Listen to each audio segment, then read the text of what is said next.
আজ আমি আপনাদের সাথে শেয়ার করব সিম দিয়ে রুই মাছ রান্নার রেসিপি।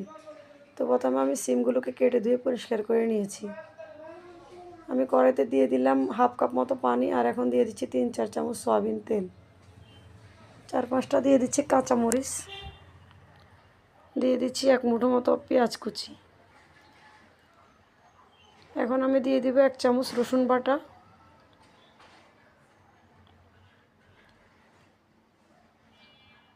1 চামচ দিয়ে দিব মরিচ গুঁড়ো,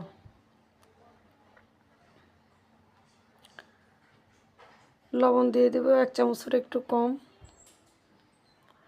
হলুদ গুঁড়ো দিয়ে দেব 1 চামচ, ধনিয়া গুঁড়ো দিয়ে দিচ্ছি হাফ চামচ। এখন আমি মশলাগুলোকে ভালোভাবে কষিয়ে নেব। মশলাগুলো কষিয়ে আমি সিমগুলো দিয়ে দেব। এখন সিমগুলোকে আমি কিছুক্ষণ কষিয়ে নেব।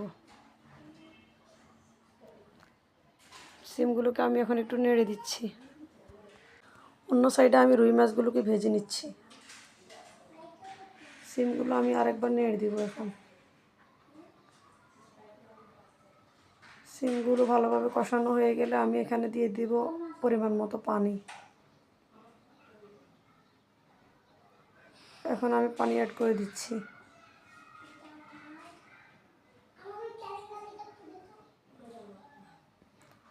এবার পানিতে বলক আসলে আমি দিয়ে দেব ভেজে রাখা মাছগুলো।